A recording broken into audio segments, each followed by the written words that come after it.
My dear student, welcome back to my YouTube channel MZ Math and Science.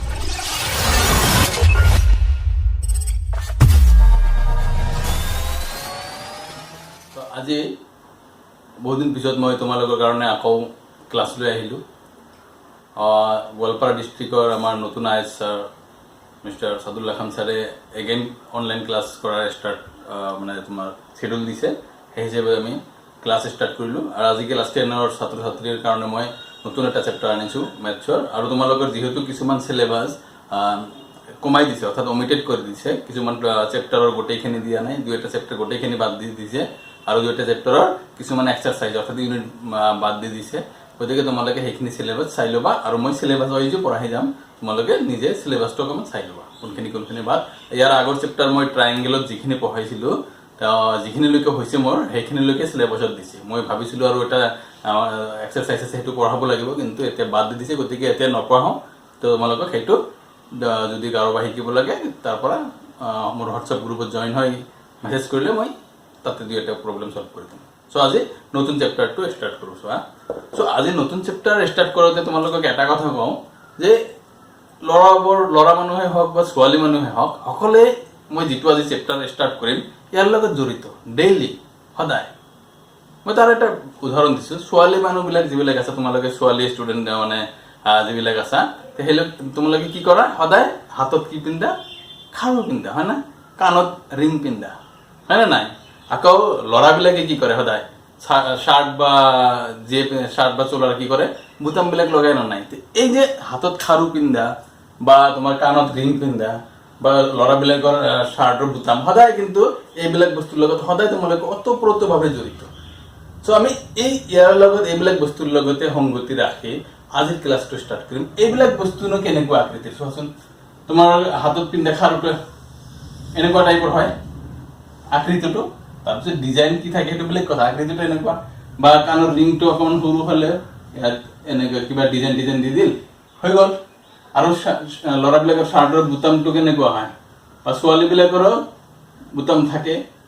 হয় না, এনেকুৱা। চ' এই আকৃতিবোৰনো কেনেকুৱা, বা এই আকৃতিবোৰক কি বুলি কোৱা হয়, কোনোবাই ক'ব পাৰিবা না? য়েছ, নিশ্চয় মনত আছে তোমালোকৰ, যিহেতু আগৰ ক্লাছতো অকণমান টাচ পাইছে এইবিলাকৰ, যে এইবিলাক আকৃতি কি কোৱা হয়, বৃত্তাকাৰ, অৰ্থাৎ এইবিলাকৰ আকৃতি বৃত্তৰ নিচিনা। চ' কথাটো এতিয়া নিশ্চয় বুজি পাইছা আমি কোনটো চেপ্টাৰ পঢ়িবলৈ যাম আজি। ক্লাছ 10ৰ আমি সেইকাৰণে কৈ আছো, এতিয়া আৰম্ভ কৰিম চাৰ্কল, অৰ্থাৎ বৃত্ত।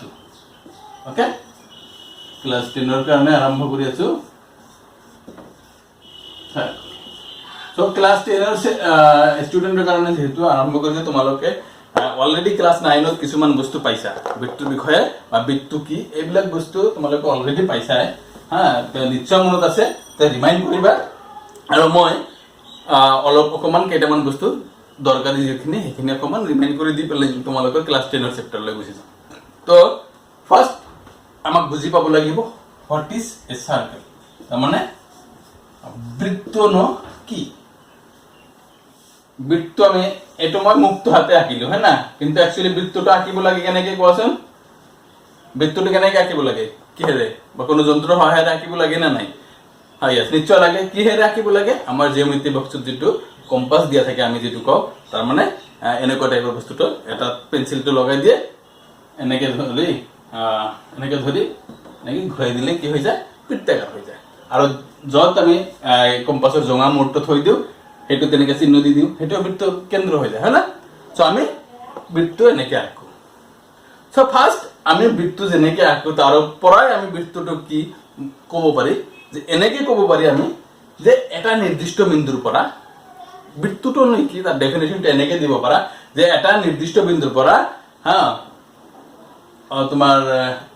এটা নিৰ্দিষ্ট বিন্দুৰ পৰা সমান দূৰত থকা বা একে দূৰত্বত থকা বিন্দুৰ সমষ্টিৰ দ্বাৰা গঠিত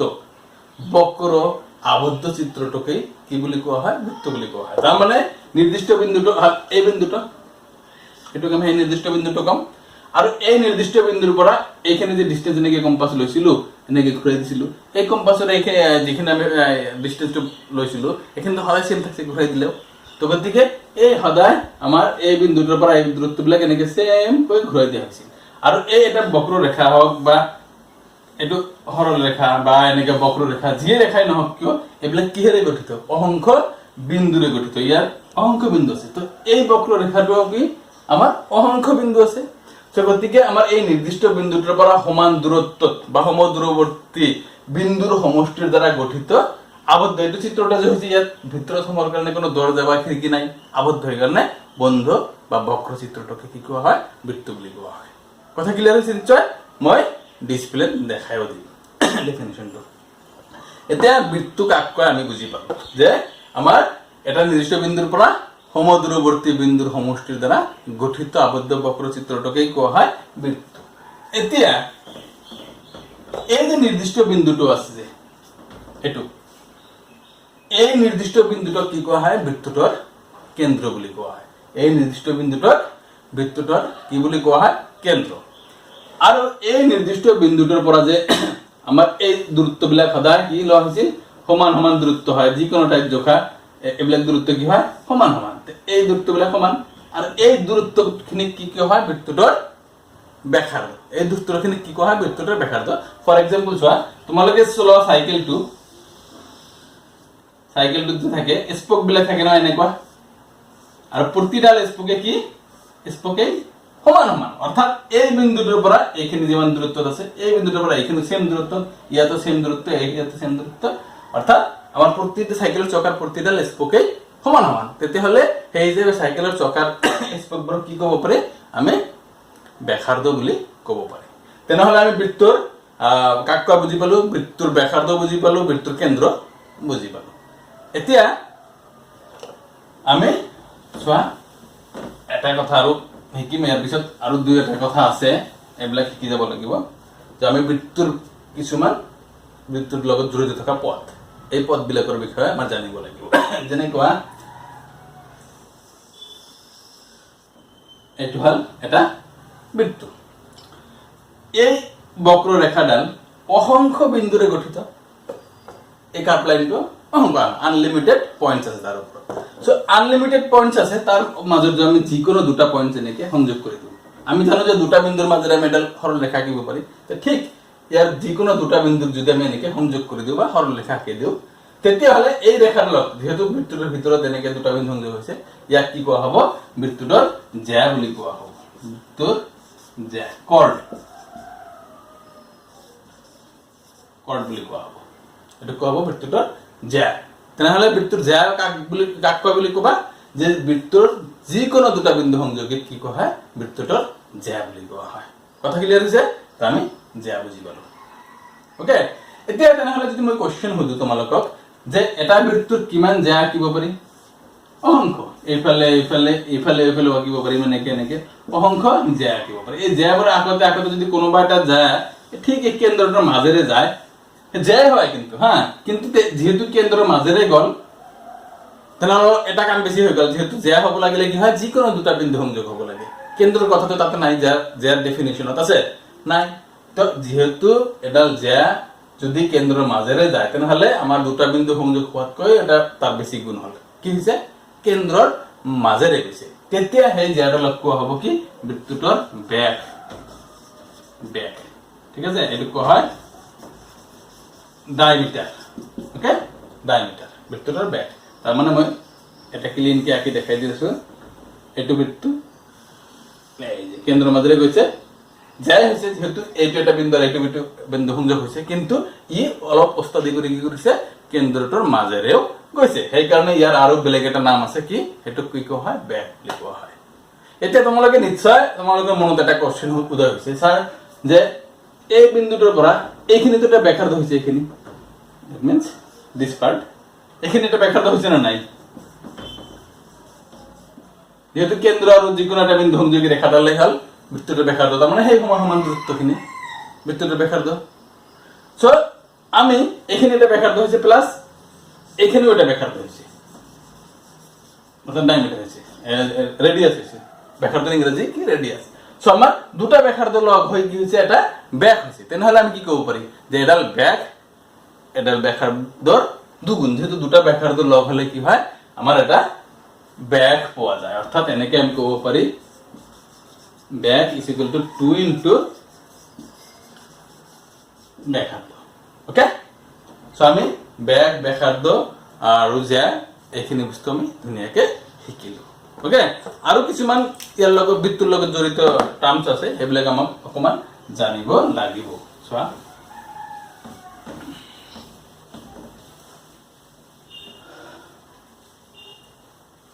তাৰপিছত আৰু চোৱা তোমালোকে যে বৃত্তৰ চাপ, বৃত্তচাপ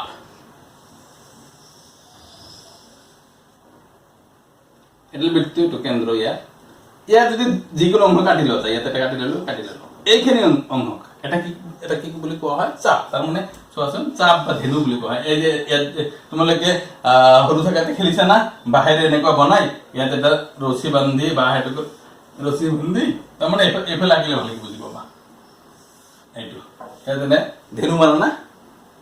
ঠিক চাপ বা ধেনু বুলি কোৱা হয়। এইটো চাপ বা ধেনু, ঠিক যদিও এইটো স্পষ্টভাৱে বুজা যায়, কিন্তু ইয়াৰ পৰা এই উল্টা ফালৰ খিনিও কি হয়? চাপ বা ধেনু হয়। সেইটো ডাঙৰ অংশ, সেইকাৰণে ডাঙৰ চাপটো কি কোৱা হয়? মুখ্য চাপ বা অধিচাপ বুলিও কোৱা হয়। মুখ্য চাপ আৰু এইটো গৌণ চাপ, গৌণ চাপ বুলি কোৱা হয়। মুখ্য চাপ আৰু গৌণ চাপ, অধিচাপ আৰু উপচাপ বুলিও কোৱা হয়, উপচাপ বুলিও কোৱা হয়। এইটো মুখ্য চাপ আৰু গৌণ চাপ মনত ৰাখিলেই হৈ যাব। কথা ক্লিয়াৰ হৈছে? আমি চাপ বুজি পালো। আৰু এতিয়া আৰু এটা কথা আছে, ইয়াৰ লগতে মই লগে লগে কৈ যাওঁ। তোমাৰ ক্লাছ 9ৰ বস্তুখিনি অকমান ৰিমাইণ্ড কৰি দি আছো তোমালোকৰ। এইবিলাক বস্তু যদি জানা থাকে ক্লাছ 10ত একেবাৰে ইজি হৈ যাব, আৰু 9ৰ তুলনাত ক্লাছ 10ৰ সাৰ্কেল চেপ্টাৰটো বেছি ইজি। চ' যে এটা বৃত্ত যদি এটা ধর খাতার পৃষ্ঠা তোমার কম্পিউটার পৃষ্ঠাত আঁকা হয়েছে, এটা সমতলত আঁকা হয়, তাহলে বৃত্তটোৱে সমতলখনক 3টা ভাগে ভাগ কৰে। কেনেকুৱা? এইটো হল বহিভাগ, এইটো হল অন্তভাগ, আর এইটো হল বৃত্ত। বৃত্তটো নিজে এই 3টা ভাগত ভাগ করে। এটা বৃত্ত, এটা কি থাকিলে সমতলত আঁকিলে ই সমতলখনক 3টা ভাগে ভাগ কৰে, কি? বহিভাগ, অন্তভাগ আৰু বৃত্ত। কথা ক্লিয়াৰ? এইবিলাক বস্তু আমাক জানিব লাগিব অকমান। তাৰপিছত চোৱা, বৃত্তখণ্ড, বৃত্তাংশ এইবিলাক যদিও তোমালোকৰ দৰকাৰ আছে, কিন্তু ক্লাছ 9ত পঢ়িছে, অকমান চাই ল'বা হা। ক্লাছ বেছি দীঘল নকৰো, মই এতিয়া ইম্পৰ্টেন্স আৰু 2-4টা কথা কৈ লওঁ। এই বৃত্তৰ ওপৰত কিছুমান উপপাদ্য, বৃত্তৰ ওপৰত উপপাদ্য ক্লাছ 9ত শিকিছিলা, যিবিলাক আমাৰ 10তো দৰকাৰ হ'ব। কেনেকুৱা চোৱা, মই এটা এটাকে ধুনীয়াকে বুজাই দি আছো। ধৰি লোৱা এইটো বৃত্তটো আছে, যদি বৃত্তটোৰ দুডাল সমান জ্যা আঁকা যায়, দুডাল সমান জ্যা, ওকে, আৰু এই জ্যাৰ পৰা যদি কেন্দ্ৰত সংযোগ কৰা যায়, তেনেহ'লে এই কেন্দ্ৰত সংযোগ কৰিলে মানে এইটো কি কোৱা হ'ব? এইটো ধৰা কেন্দ্ৰটোৰ নাম ও দিছো, আৰু এইটো জ্যাটোৰ সাপোজ নাম দিছো এ বি, এইটোৰ নাম দিছো সাপোজ চি ডি। এই এ বি জ্যাডালে কেন্দ্ৰত এইটো কোণ উৎপন্ন কৰিলে, তাৰমানে জ্যাডালৰ দুই মূৰৰ পৰা কেন্দ্ৰ সংযোগ কৰিলে যিটো কোণ উৎপন্ন হ'ব কেন্দ্ৰত, সেইটো কি কম? যে this angle is form by the chord is subtended by the গোবরা form by the chord A B. তার মানে এই এ বি জেডালে কেন্দ্রত উৎপন্ন করা কোণ। ঠিক যদি আমি এনেকে লওঁ, সি ডি জেডালেও কেন্দ্রত উৎপন্ন করা কোণ। এইটো এতিয়া কথা হৈছে, ইয়াত মই ক'ব খুজিছো কি, যে এ বি আৰু চি ডি এই জেড দুডাল যদি সমান সমান হয়, সৰু বৃত্ত লোৱা, ডাঙৰ বৃত্ত লোৱা, যেনেকুৱা বৃত্তই নলোৱা কিয়, কিন্তু এই জেড দুডাল যদি সমান সমান হয়, তেতিয়াহ'লে এই কেন্দ্ৰত উৎপন্ন হোৱা কোণ দুটাও কি হ'ব? সমান সমান হ'ব। তাৰমানে কোন বৃত্তৰ সমান জ্যাই কেন্দ্ৰত সমান সমান কোণ উৎপন্ন কৰে। কথাটো ক্লিয়াৰ? এইটো এটা কথা গ'ল, ইম্পৰ্টেণ্ট কথা হয়। তাৰপিছত চোৱা, ইয়াৰ উল্টা কথাটোও সত্য, এইটো বুজি পাবাই। আৰু মোষ্ট ইম্পৰ্টেণ্ট উপপাদ্য আছে এটা, মই আঁকি দেখাই আছো, যে কেন্দ্ৰত আৰু ইয়াত এটা আমি জ্যা ললো, সাপোজ এ বি, এডাল জ্যা ললো, কেন্দ্ৰটো হৈছে ও। যে এই উপপাদ্যটো কি কৈছে, যে বৃত্তৰ কেন্দ্ৰৰ পৰা জ্যালৈ টনা লম্বই জ্যাডালক সমদ্বিখণ্ডিত কৰে। তাৰ মানে আমি যদি এই কেন্দ্ৰৰ পৰা জ্যাৰ ওপৰত এটা লম্ব আঁকো, এনেকে ধৰা এইটো নাম দিলাম চি লম্ব, যদি এইটো 90 ডিগ্ৰীকে আঁকিছো, এইটো 90 ডিগ্ৰীকে আঁকিছো, তেতিয়াহ'লে এই লম্বডালে এই জ্যাডালক যে চি বিন্দুত কাটিছে, ইয়াক বোলে সমান সমান দুভাগ কৰিব। অৰ্থাৎ AC আৰু BC এই দুটা ভাগ কি হ'ব সমান সমান হ'ব তেনেহলে এই উপপাদ্যটোৱে কি কৈছে যে বৃত্তৰ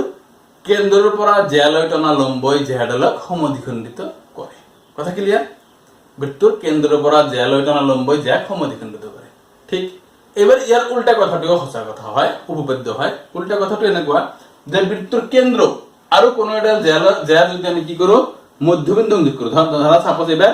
এই সি বিন্দুটো এ বি জ্যা ঠিক মধ্যবিন্দু আমি কেন্দ্ৰৰ পৰা এই জ্যাটো সংযোগ কৰিলো এবাৰ লম্ব সম্পৰ্ক কথা নাই কিন্তু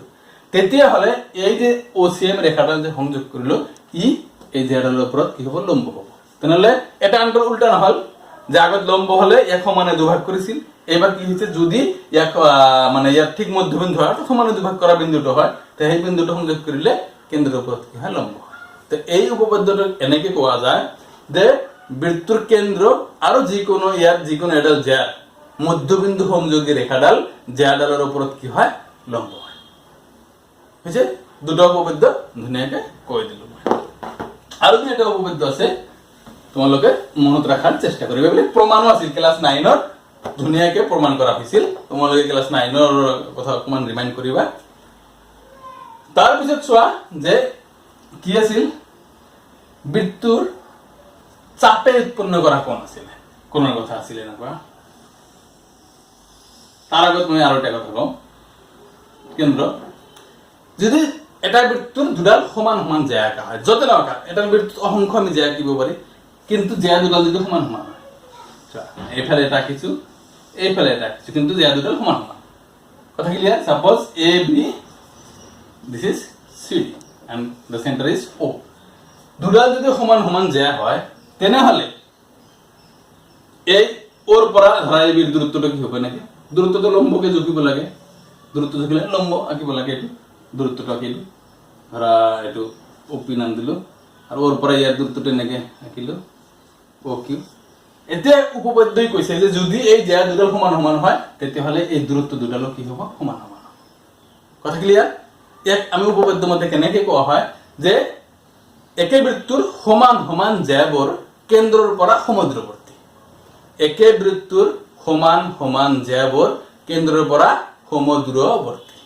কথা ক্লিয়াৰ হৈছে যে আমি যিকোনো এটা বৃত্তত যদি দুটাল সমান সমান জ্যা আঁকো তেনেহলে সেই জ্যা দুডাল কেন্দ্ৰৰ পৰা সমান সমান দূৰত্বত থাকিব নহলে কেতিয়া আমাৰ এই দুটা মানে সমান সমান নহব যদি এই জ্যা দুডাল কেন্দ্ৰৰ পৰা সমদ্ৰৱৰ্তী নহয় কেতিয়া সমান নহব ঠিক ইয়াৰ উল্টা কথাটো আছে উপপাদ্য যে একে বৃত্তত যদি আমি কেন্দ্ৰৰ পৰা সমান সমান দূৰত্বত জ্যা আঁকো দুটা বা তাতকৈ বেছি আঁকিব পাৰা তেতিয়া হলে সেই জ্যা দুডাল কি হ'ব সমান সমান হ'ব লাগিব আগত কি কৈছিল যে জ্যা দুডাল সমান হলে কেন্দ্ৰৰ পৰা সম দূৰত্বত থাকে এবাৰ তাৰ উল্টা উপপাদ্যত কি আছে যে যদি কেন্দ্ৰৰ পৰা সম দূৰত্বত থাকে তেতিয়া জ্যা দুডাল সমান হ'বই লাগিব কথা কি দিয়া তেনেহলে উল্টা উপপাদ্যটো কেনেকৈ কবা যে কোনো এটা বৃত্তৰ কেন্দ্ৰৰ পৰা সম দূৰৱৰ্তী জ্যাবোৰ কি হ'ব সমান সমান হ'ব কথা ক্লিয়াৰ তাৰ পিছত মই কি কৈছিলো যে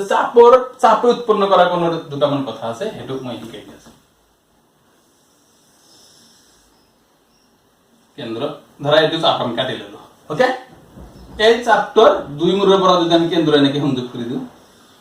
তেনেহলে কি কোৱা যাব কোৱা হ'ব সাপোজ চাপটোৰ নাম দিছো AB বা ACB নাম দিছো ACB এটা চাপ আছিল এই ACB চাপটোৰ দুটা মূৰ কি A আৰু B এই মূৰ দুটাৰ পৰা কেন্দ্ৰ সংযোগ কৰিছো ও তাতে তাতে কি এংগেল AOB উৎপন্ন হৈছে এই কোণটো কি কোৱা হ'ব যে এই ACB চাপে উৎপন্ন কৰা কোণ ক'ত উৎপন্ন কৰিছে কেন্দ্ৰ তেনেহলে কি কবা যে ACB চাপে কেন্দ্ৰত উৎপন্ন কৰা কোণ ঠিক আছে ঠিক তেনেদৰে অনলি কেন্দ্ৰতে নহয় ই বৃত্তৰ আন্তৰ চাপত উৎপন্ন কৰিব পাৰিব কোণ এনেকৈ চাপৰ ওপৰত ধৰা এটো P এটা বিন্দু দিছো নহলে APB এটো হল এই চাপটোৱে চোৱা চাপটোৱে দুই মূৰৰ পৰা গৈ বৃত্তৰ আন এটা অংশ চাপৰ অংশত কি কৰিছে P এটা বিন্দু তাতে এটা কোণ উৎপন্ন কৰিছে সেই কাৰণে কি কোৱা হ'ব এটো হল কেন্দ্ৰস্থ কোণ এই চাপে উৎপন্ন কৰা কেন্দ্ৰস্থ কেন্দ্ৰ উৎপন্ন কৰা সেই কাৰণে কেন্দ্ৰস্থ আৰু এটো কি হ'ব বৃত্তস্থ বৃত্তত আন্তঃচাপত গতিকে কি কোৱা হয় বৃত্তস্থ কোণ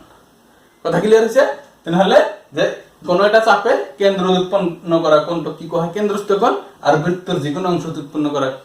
কোণটো কি কোৱা হয় বৃত্তস্থ কোণ এতিয়া ইয়াৰ ওপৰত এটা উপপাদ্য আছে যে যদি কোনো এটা বৃত্ত থাকে আৰু তাৰ যিকোনো চাপে কেন্দ্ৰত উৎপন্ন কৰা কোণটো বৃত্তত বৃত্ত উৎপন্ন করা কোণটোর দুগুণ তার মানে এই কোণটোর কি হবে ডাবল এটু ইয়ার ডাবল দুগুণ এটা যদি 30 ডিগ্রি হয় এটা 60 ডিগ্রি এটা যদি 20 ডিগ্রি এটা 40 তার মানে ইয়ারকে এটা ডাবল হবে কিন্তু কন্ডিশনটা কি যে একে চাপের উপর এই চাপটাকে ব্লেক এটা এ বি চাপ লইছা আর এইটা যদি ব্লেক চাপের উপর হলো তাতে না হবে তাই কি হবে যে কোন একটা বৃত্তর একে চাপের উপর বা একে চাপে উৎপন্ন করা কেন্দ্রস্থ কোণ বৃত্তস্থ কোণের কি হবে দুগুণ কেন্দ্রস্থ কোণটা এর উল্টা কি করলে কি হবে বৃত্তস্থ কোণটা কেন্দ্রস্থ কোণের আধা কথা ক্লিয়ার আছে সো এইখিনি বস্তু আমাক মনত রাখিব লাগিব ধুনীয়াকে ঠিক আছে ইয়াৰ ওপৰতে বেস কৰি এটা শৰ্ট কোশ্চেন কেতিয়াবা আহে তোমালোকে চোৱা এটো যদি ব্যাক ৰাখিছো হয় না এটো এটা চাপ হৈছে এইখিনি এই চাপৰ এই অংশৰ পৰা যদি ইয়াত কোণ আঁকা যায়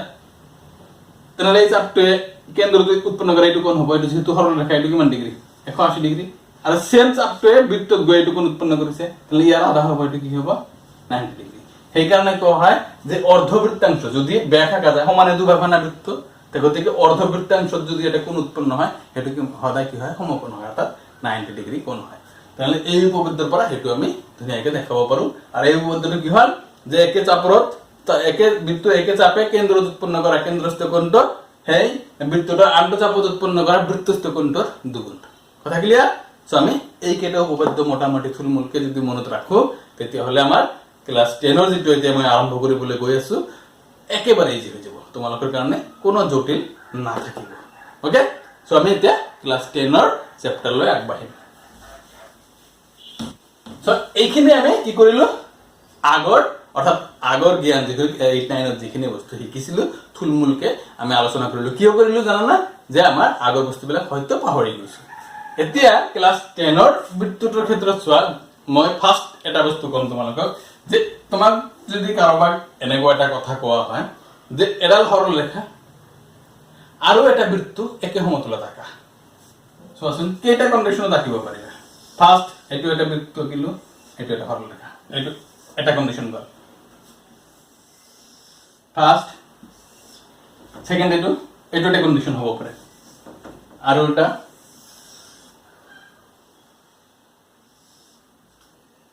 যে মই যদি কওঁ তোমাক লগত যে এডাল সৰল ৰেখা আৰু এটা বৃত্ত একে সমতলত কিমান ধৰণে থাকিব পাৰে তোমালোকে নিশ্চয় ছয় এই তিনিটা ধৰণৰ বাহিৰ আৰু নাপাবা যে কি হয়তো ৰেখাডাল বৃত্তৰ লগত কি কোনো কাটাকাটিও নকৰিব বা টাচও নকৰিব স্পৰ্শও নকৰিব মানে ৰেখাডাল দূৰত আছে বৃত্তটো দূৰত বেলেগ ঠাইত আছে নাইবা এনেকুৱা হ'ব পাৰে ৰেখাডাল বৃত্তটোক কাটি এনেকৈ গুচি যাব পাৰে নাইবা এনেকুৱা হ'ব পাৰে ৰেখাডাল বৃত্তটোক কোনো মতে এটা বিন্দুত টাচ কৰি অৰ্থাৎ স্পৰ্শ কৰি কোনো মতে যেনেকৈ মই ধৰা বৰ্ডটো স্পৰ্শ কৰিলো এটা বিন্দুত ঠিক তেনেকুৱাকৈ এটা বিন্দুত স্পৰ্শ কৰিও যাব পাৰে এই তিন ধৰণৰ বাহিৰে তোমালোকে আধা মিনিট চিন্তা কৰা তিন ধৰণৰ বাহিৰে আঁকিবই নোৱাৰিবা কি হ'ব যে এটা বৃত্ত আৰু এডাল সৰল ৰেখা একে সমতলত এই তিনি ধৰণৰ বাহিৰে কেতিয়া থাকিবই নোৱাৰে তেনেহলে এইটোৰ কোনো কথা নাই নাম নাই যে ৰেখাডালে বৃত্তটোক ছেদও কৰা নাই স্পৰ্শও কৰা নাই কিন্তু এই ৰেখাডালে কি কৰিছে বৃত্তটোক ছেদ কৰিছে কেইটা বিন্দু দুটা বিন্দু এই ছেদ কৰিছে কাটি গৈছে তাৰ মানে তেতিয়াহলে কি কম এটোক ছেদক বুলি কোৱা হ'ব এই ৰেখাডালে কি কোৱা হ'ব ছেদক বা তিৰ্যক আৰু এই ৰেখাডালে কি কৰিছে বৃত্তটোক কোনো মতে এটা বিন্দুত কি কৰিছে স্পৰ্শ কৰিছে সেই কাৰণে ইয়াক কি কোৱা হ'ব এই ৰেখাডালক স্পৰ্শক ই লিখিলো স্পৰ্শক ইংৰাজীত কোৱা হয় টেনজেন্ট ওকে তো স্পৰ্শক আমি স্পৰ্শক এতিয়া যদি মই তোমালোকক ডেফিনিশন ক'ব দিও যে স্পৰ্শক কাক কোৱা হয় যে কোনো এডাল ৰেখা যদি এটা বিন্দুৰ এটা বৃত্তৰ এটা বিন্দুত স্পৰ্শ কৰে তেতিয়াহলে সেই ৰেখাডালক কি কোৱা হ'ব স্পৰ্শক বুলি কোৱা হ'ব তো তোমালোকে ক্লাস 10 চেপ্টাৰটোত এই স্পৰ্শকৰ ওপৰতে দুই চাৰিটা প্ৰবলেম দি আছে বা এটা দুটা উপপাদ্য দি আছে একেবাৰে সহজ আৰু কোনো কথা নাই ক্লাস 9 ত কিমান কথা আছিল কিন্তু ক্লাস 10 অনলি এই স্পৰ্শকৰ ওপৰতে দুই তিনিটা প্ৰবলেম বা চাৰি পাঁচটা মান প্ৰবলেম আছে উপপাদ্য দি এটা আছে সো আমি এতিয়া হে ক্লাস 10 উপপাদ্যলৈ আগবাঢ়িম এই স্পৰ্শকৰ ওপৰত স্পৰ্শকটো চিনিয়ে পালো সো এতিয়া আমি কি কৰিম এই স্পৰ্শকৰ ওপৰত কি কৰিছে জামা স্পৰ্শকৰ ওপৰত কেইটামান উপপাদ্য আছে ফাৰ্স্ট এটা উপপাদ্য আছে তোমালোকৰ অৰ্থাৎ থিওৰেম 10.1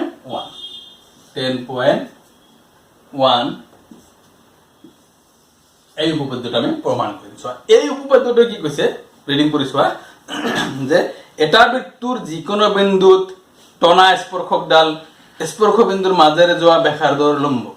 ভালকে চোৱা এটা বৃত্তুৰ যিকোনো বিন্দুত টনা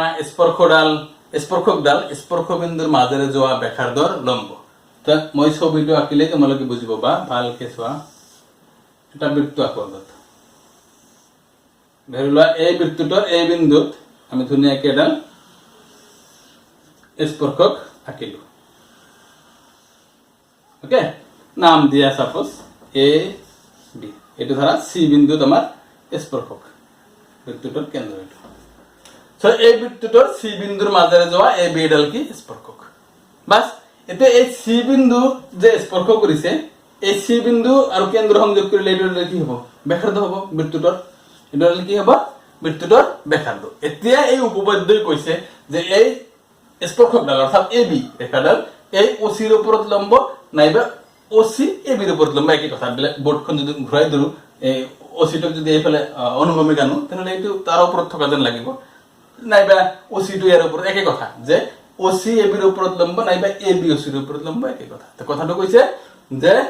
বৃত্তুর কোনো এটা বিন্দুত টনা স্পর্শ বিন্দুর মাজেৰে যোৱা ব্যাসাৰ্ধ লম্ব তো আমি এই বস্তুটো এনেকে লিখিম যে ধরা হল ও কেন্দ্রীয় বৃত্তটির কেন্দ্র দিয়েছে কি ও কেন্দ্রীয় বৃত্তুর সি বিন্দুর এ বি সি বিন্দু টনাডাল স্পর্শক না এ বি এডাল সি বিন্দু টনা স্পর্শক সি বিন্দুত টনা স্পর্শক ওকে আৰু ওসি এডাল ব্যাসাৰ্ধ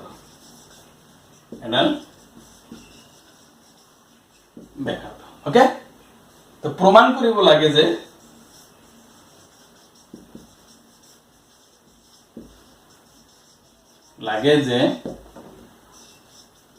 এ বি পারপেন্ডিকুলার অন ওসি বা O C perpendicular on A B একই কথা এটো একই কথা আমি এতিয়া প্রমাণ কৰিছো একদম ইজি টান পোৱাৰ কোনো কথাই নাই যে প্ৰমাণত এনেকে লম যে প্ৰমাণৰ সুবিধাৰ কাৰণে এইটো লম্ব কেনেকে প্ৰমাণ কৰিম ইয়াত সঁচাই লম্ব হয় ইয়াৰ সৰু বুদ্ধি আছে এইটো কোনো জিওমেট্রিক্যাল ফর্মুলা বা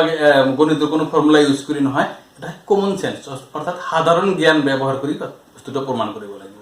সো এই বস্তুটো অলপ মনোযোগেৰে চাবা কেনেকে লিখিব লাগে যে আমি এই এ বি স্পৰ্শকডালৰ ওপৰত যিকোনো এটা বিন্দু ললো বেলেগ এটা এটো সাপোজ ধৰা ডি বিন্দু লৈছো ওকে যে আমি এ বি স্পৰ্শকডালৰ ওপৰত সিৰ বাহিৰে ইয়াৰ ওপৰত যিকোনো বিন্দু অংশ বিন্দু আছে ৰেখাডালৰ ওপৰত কিন্তু এই খালি সিৰ বাহিৰে যিকোনো ঠাইত ল'ব পাৰি ইয়াত লৈছো ডি মানে অনলি এইটোৱে নহয় এইটো এই সিৰ বাহিৰে যিকোনো জায়গাত হ'ব পাৰে কথা ক্লিয়াৰ তো আৰু আমি এই ও ডি সংযোগ কৰি দিলো যাতে বৃত্তটো কাটিছে এই বিন্দুত ওকে যে আমি কি কৰিলো এটো একচুয়ালি প্ৰমাণৰ ঠাইত অঙ্কন লিখিলে ভাল হ'ব অঙ্কনটো লিখি লওঁ এনেকে লিখা যে এ বি স্পৰ্শকৰ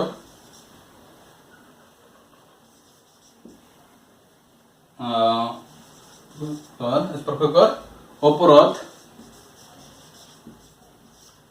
সিৰ বাহিৰে ডি এটা যিকোনো বিন্দু লৈ ওডি সংযোগ করা হল ওডি সংযোগ করা হল ই বৃত্তটক ই বিন্দুত ছেদ কৰিছে বিন্দুত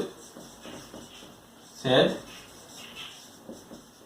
কৰিছে। কথা ক্লিয়াৰ হৈছে যে আমি কি কৰিলো এই ডি বিন্দুটো এনেকে ললো যাতে সিৰ বাহিৰে খালি এই বিৰ ওপৰত অসংখ্য বিন্দু আছে খালি সি টো বাদ দি ইয়াৰ ওপৰত যিকোনো ঠাইতে এটা ডি বিন্দু লোৱা ঠিক এনেকুৱা ঘটনাটোই ঘটিব আৰু ডি ৰ পৰা ও যদি সংযোগ কৰা যায় বৃত্তটো কোনবা নহয় কোনবা এটা বিন্দুত কাটিব আৰু সেই বিন্দুটোৰ নাম আমি কি দিলো ই। এতিয়া আমি প্ৰমাণত এনেকে লিখিম চোৱা প্ৰমাণত যে OD is equal to তাৰ মানে এটো এই OD কে আমি এনেকে লিখিব পাৰো না OE plus DE তাৰ মানে এইখিনি যোগ এইখিনি এনেকে লিখিব পাৰো না তার মানে আমি কি লিখিম OE plus DE কি লাভ হ'ব সাধারণ জ্ঞানের উপর করিম এই OE এই OC এটো কি বৃত্তটো ব্যাসার্ধ না সাইকেলটোৰ স্পোক সাইকেলৰ চকাৰ স্পোকৰ নিচিনা হল না নাই তাৰ মানে একে বৃত্তৰ ব্যাসাৰ্ধ যিমান আঁকা যাব গোটেই বিলাকৰ দিক কি হ'ব সমান সমান হ'ব তেনেহলে OC যিমান OU সিমান তে আমি সেই গতিকে OE ঠাইত কি লিখিব পাৰি OC প্লাস ডি কি লিখিবা যেহেতু OE ইকুয়াল টু OC কারণ একে বৃত্তৰ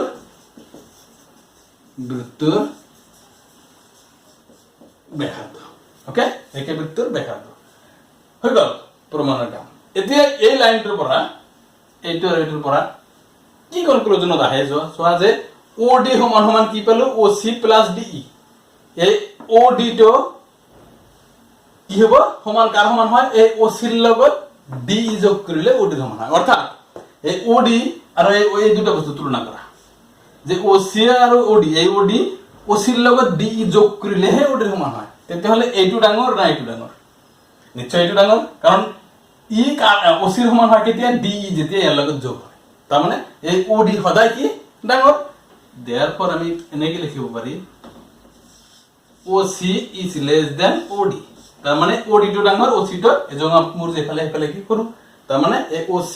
is less than OD তাৰ মানে এই OD টো সদায় ডাঙৰ বা OC টো সদায় সৰু। এটা D বিন্দুটো আমি কেনেকে লৈছিলো এই ৰেখাৰ ওপৰত যিকোনো ঠাইত হ'ব পাৰে তাৰ মানে অনলি ইয়াতে নহয় ইয়াতে হলেও সেম কথাই হ'ব যত লখাই সিৰ বাহিৰে যতে নলও কিয় সদায় OC টো কি হ'ব OD তকৈ সৰুই হ'ব। তাৰ মানে দেখা গল যে এই সি বিন্দুৰ বাহিৰে যতেই বিন্দু নলও কিয় এই ওৰ পৰা সেই বিন্দুটোৰ দূৰত্ব এই ওৰ পৰা সি বিন্দুৰ দূৰত্বতকৈ সদায় কি হ'ব ডাঙৰ হ'ব। শেষ এই কথাটো ক্লিয়াৰ। এইবাৰ আমি এনেকে কনক্লুজন কৰি দিম চোৱা যে এটা লেখার আগতে এটা বস্তু চাইবা সাপোজ এটা একটা বিন্দু এটা একটা রেখা আছে বা তুমি ইয়াত থিয় হৈ আছা এটা একটা ঘৰৰ ওয়াল আছে মই যদি কম যে ইয়াৰ পৰা এই ঘৰ তোমাৰ পৰা ঘৰৰ ওয়ালটো কিমান দূৰত আছে এনেকে জুখিবা নেকি নিশ্চয় নুজুখা এনেকে নুজুখা কি কৰিবা ঠিক লম্বভাৱে জুখিবা কিয় কাৰণ লম্ব দূৰত্বটো সদায় কি হয় সৰু হয় এটুকে এটু সৰু যেন যিমান না আঁকা কিয় এই লম্বটোৱে এইবিলাকতকৈ সদায় কি হ'ব সৰু হ'ব। তাৰ মানে দেখা গল যে কোনো এটা বিন্দুৰ পৰা লম্ব দূৰত্বটোৱে হৈছে আটাইতকৈ সৰু। কথা ক্লিয়াৰ যে কোনো এটা বিন্দুৰ পৰা যিকোনো এডাল ৰেখাৰ লম্ব দূৰত্বটোৱে হৈছে আটাইতকৈ সৰু বা নিম্নতম দূৰত্ব। এই কথাটোৰ ওপৰত বেছ কৰি আমি ক'ব পাৰি যে এই OC টো এই AB ৰ ওপৰত যিকোনো বিন্দুৰ কাৰণেই দেখা গল যে OC টোৱে ওৰ পৰা সদায় AB ৰ নিম্নতম দূৰত্ব। এনেকে লিখিম আমি যে যেহেতু এটা বিন্দুৰ পৰা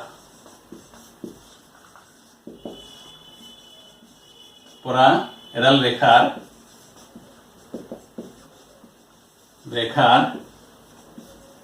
লম্ব দূরত্বই হইছে নিম্নতম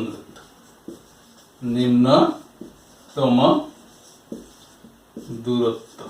okay therefore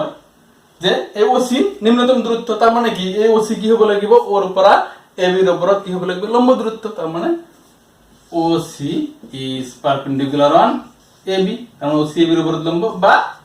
AB is perpendicular on OC তো আমাৰ প্ৰমাণটো হৈ গল। আশা কৰো নিশ্চয় বুজি পাইছা। একেবাৰে সহজ বস্তু চোৱা যে আমি কি কৰিলো কমন সেন্সৰ পৰা যে এটা বিন্দুৰ পৰা এডাল ৰেখাৰ লম্ব দূৰত্ব হৈছে স্মল আটাইতকৈ সৰু সেই সৰুটো দেখাই দি আমি কৈ দিলো কি যে ই এটা লম্ব হ'ব। তেনেহলে আমি উপপাদ্য কি প্রমাণ করিলো যে এটা বৃত্তুর যিকোনো বিন্দুত টানা স্পর্শকডাল স্পর্শ বিন্দুর মাঝেৰে যোৱা ব্যাসাৰ্ধৰ ওপৰত কি হয় লম্ব হয় কথা ক্লিয়াৰ না সো এটা আমাৰ প্ৰমাণ হয়ে গেল আমি এতে নেক্সট আৰু এক উপপাদ্য নাই এটা অনুশীলনে দিছে দুই তিনিটা শৰ্ট কোশ্চেন এটা আমাৰ চাব লাগিব তাৰ পিছত আৰু এটা উপপাদ্য দিছে দুটাই উপপাদ্য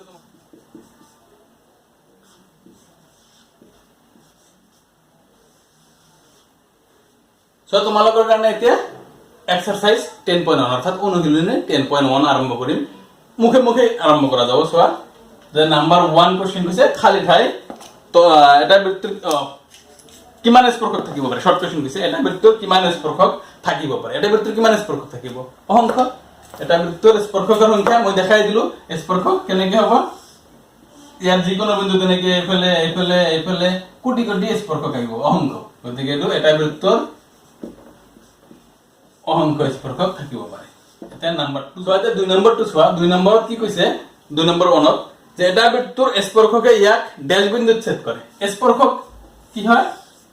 জাস্ট এটা বিন্দুত টাচ করে গতিকে কি লিখেন এটা বিন্দুত ছেদ করে নাম্বার 2 তো কি কইছে যে এটা বৃত্তৰ দুটা বিন্দুত ছেদ কৰা এডাল রেখা ড্যাশ বলে মই যে দেখাই দিছিলো পিকচার এডাল রেখা যদি কাটি যায় তা কি কয় ছেদক দুটা বিন্দুত গতিকে তা কি কয় হ'ব ছেদক বুলি কোৱা হ'ব নাম্বাৰ 3 সোয়া 3 কি কইছিল যে এটা বৃত্তৰ বৰ বেছি ড্যাশ সমান্তৰাল স্পৰ্শক থাকিব পাৰে এটা বৃত্ত আকিলো ইয়াৰ সমান্তৰাল স্পৰ্শক আকাচোন এটা আকিলো আৰু এই দুটা সমান্তৰালকে আৰু বেলেগ স্পৰ্শক আকিব পাৰিবা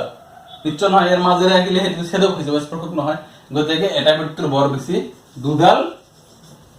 সমান্তৰাল স্পৰ্শক থাকিব পাৰে নাম্বাৰ 4 আছে যেটা বৃত্তৰ এডাল স্পৰ্শক আৰু বৃত্তটোৰ উমৈহতীয়া বিন্দুটক তাৰ মানে এই যে বৃত্তটো আৰু এই এডাল স্পৰ্শকটোৰ এই যে মাজৰ বিন্দু যেটো বিন্দু টাচ কৰিছে সেইটো কি কোৱা হয় স্পৰ্শ বিন্দু কি বুলি কোৱা হয় স্পৰ্শ বিন্দু বুলি কোৱা হয় কথা ক্লিয়াৰ আছে সো আমি শৰ্ট কোশ্চেন কেটা কৰিলো এটা সৰু শৰ্ট কোশ্চেন দি আছে পাইথাগোৰাছৰ উপপাদ্য ব্যৱহাৰ কৰিলে পাৰিবা হেতু ট্ৰাই কৰিবা দুই লাইন কৰিব লাগিব তাৰ মানে যে এটা বৃত্তৰ আমি এডাল স্পর্শক আঁকিম এর লম্ব হব এটু এই দুটা কোনবা এটা দিয়া আছে বেলেগ এটা ওলাব লাগিব হেতু তোমালোকে অলপ চেষ্টা কৰিবা ঠিক আছে সো 10.1 এক্সাৰসাইজটো আমি হেক কৰিলো শৰ্ট কোশ্চেন কেটা হেক কৰিলো তোমাৰ লাষ্টত অকমান খৰখা থাকে কলো মানে টাইম বেছি হৈ গৈছে সো তোমালোকে আশা কৰো ভালকে বুজি পাবা আৰু ভিডিও বিলাক ধুনিয়াকে চাবা নহলে অসুবিধা হ'ব কাৰণ কৰোনাৰ বতৰ তোমালোকে ক্লাস বিলাকো ভালকে স্কুল যদিও খুলি আছে ভালকে ক্লাস তেনেকুৱা নাপাবা সিলেবাসও কমাই দিছে যদি তোমালোকে মোৰ ভাল ক্লাস ভাল পোৱা তেতিয়া হলে নিশ্চয় লাইক কৰিবা আৰু কমেন্টছত জনাবা কেনেকুৱা পোৱা আৰু নিশ্চয় তোমাৰ বন্ধু বান্ধৱীলৈ শেয়াৰ কৰিবা সো নো মোৰ টুডে থ্যাঙ্কস ফৰ ওয়াচিং